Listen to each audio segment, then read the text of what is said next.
Malu lah musim-musim COVID ni kan. Exercise pun nak kena jaga juga ni. Virus banyak. Okey. Lega sikit lah. Hari ni kita nak cerita pasal enjin turbo. Enjin turbo? Enjin turbo lah, enjin turbo. Kalau kita tahu enjin kereta moden sekarang ni memang dia banyak pakai sistem turbo lah. Enjin kecil contoh macam Volkswagen, macam Honda 1.5 pun dah ada turbo. Volkswagen 1.4, 2.0. Enjin-enjin dia orang memang dah kebanyakannya turbo lah. Juga Mercedes, BMW kan. Jadi enjin turbo, enjin dengan sistem turbine ni, dia tak macam enjin normally aspirated.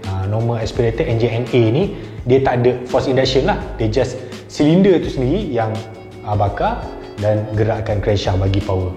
Kalau enjin turbo ni dia ada turbine, maksudnya lebih panas lah. Enjin lebih panas ni lebih panas lah.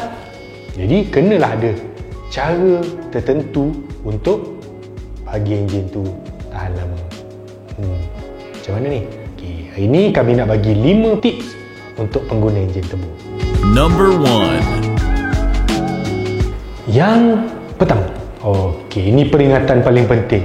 Waktu pagi, waktu kita start enjin je, kan biasa kereta-kereta moden kadang-kadang, tengok ni, dia ada suhu. Dia ada suhu tu mungkin jarum, mungkin just indikator logo yang warna biru tu saja. Setengah kereta padam je lampu biru tu, terus boleh bawa. Setengah kereta naik temperature, baru boleh bawa. Maksudnya setiap komponen enjin tu, minyak pelincir dah sampai, minyak hitam dah sampai dekat semua bahagian. Maksudnya dia dah sampai dekat silinder, sampai dekat top head, sampai dekat turbine. So untuk enjin turbo, kalau enjin biasa mungkin kita panaskan seminit. Kalau enjin turbo bagilah masa sikit, 2-3 minit kan, supaya kelikatan minyak tadi cukup untuk menggerakkan semua-semua komponen ni, terutamanya komponen turbo tadilah. Make sure enjin cukup panas, baru gerak slow-slow. Jangan keluar rumah 9,000 rpm, tak boleh macam tu, jahanam babe. Number 2. Itu bila kita nak bergerak.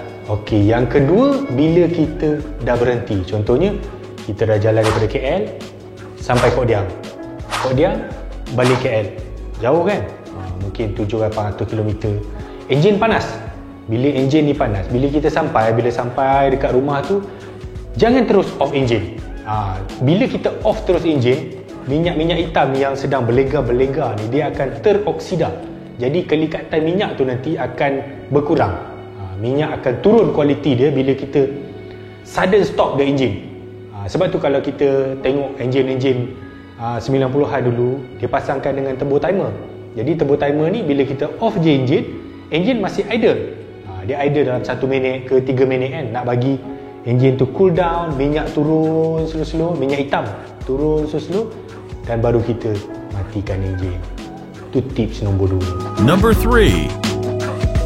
Yang ketiga, ini kalau enjin turbo, bila kita nak memotong, kita kalau boleh amalkan tukar gear rendah. Kalau dia D4, pergi D3 lah. Kalau dia D, ada S, masuk S, supaya gearbox akan bagi gear rendah untuk memotong. Sebab apa? Sebab turbo ni, dia operation dia tak sama macam enjin biasa. Kalau bila kita tekan minyak, sepatutnya gear akan turun cepat. Sebenarnya ECU akan hantar minyak masuk cepat. Jadi gear tak sempat bertukar. Jadi turbo belum bersedia dengan boost yang sepatutnya dihantar untuk bagi kuasa pada enjin. Itu akan menyebabkan turbo tak tahan lama lah. Amalkan tukar gear bila nak memotong atau nak mendaki dengan enjin turbo. Itu untuk gear. Katakanlah kita ambil contoh enjin kecil lah, enjin 1.5, 1.4 turbo kan. Kalau kita paksa accelerate untuk dia tukar gear, maka akan berlakulah LSPI. Benda LSPI ni, low speed preignition. Low speed preignition ni, ini yang akan menyebabkan masalah knocking. Enjin akan mula jadi knocking lah, sebab terpaksa untuk hantar power yang sepatutnya dia belum bersedia untuk hantar. Number 4.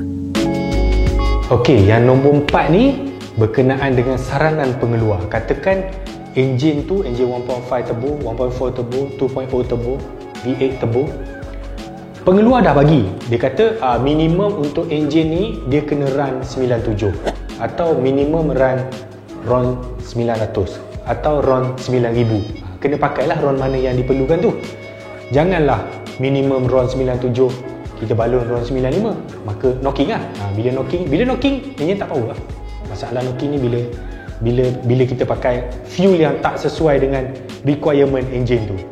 Okey, jadi kan kalau kata kat tempat saya tak ada ni 97, kena pakai 95 juga, padahal nak pakai 97, boleh. Adjust semula, retartkan timing untuk enjin tu supaya boleh terima fuel 95 tadi. Tapi ada satu masalah. Bila kita turunkan retard the timing, enjin akan jadi kurang power lah. Itu je. Sebab tu setiap enjin tu dia dah design. Untuk enjin turbo biasanya dia pakai RON lebih tinggi 97, dapatlah horsepower yang disarankan oleh pengeluar.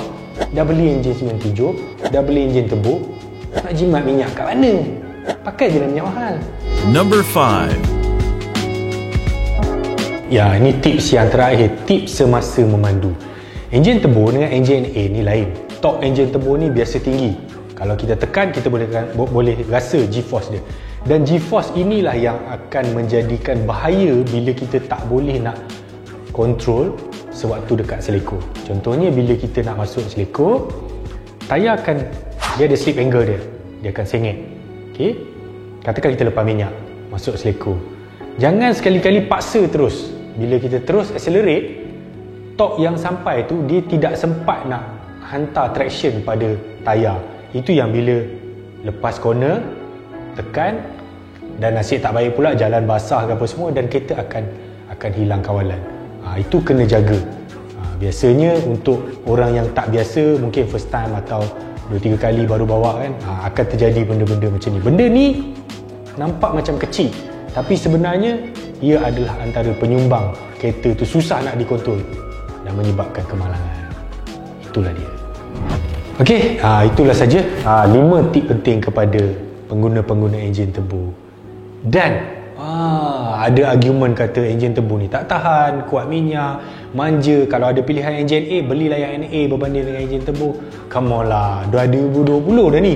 Enjin ni penat nak cipta teknologi macam ni. Kata pula tak tahan. Enjin turbo moden dah bukan macam enjin turbo zaman 90-an dulu. Turbo lag, tak power kan, nak kena modify berpower. Enjin sekarang ni, enjin turbo moden, dia buat untuk economical. Enjin tu kecil, ada power kan. Itulah tujuan enjin tu dibuat sekarang. Dan tak payah takut lah nak pakai enjin turbo zaman moden ni. Enjin yang dah dibuat dengan ECU yang 1000 kali lebih bagus daripada ECU zaman 90-an. Dah tak ada masalah pun. Okay? Ya, itulah dia. Itu je lah untuk hari ni. Saya pun nak pergi main bola dah ni. Maradona dah tunggu lah tu. Okay? Nanti kita jumpa tu. Jangan lupa subscribe Mekanika.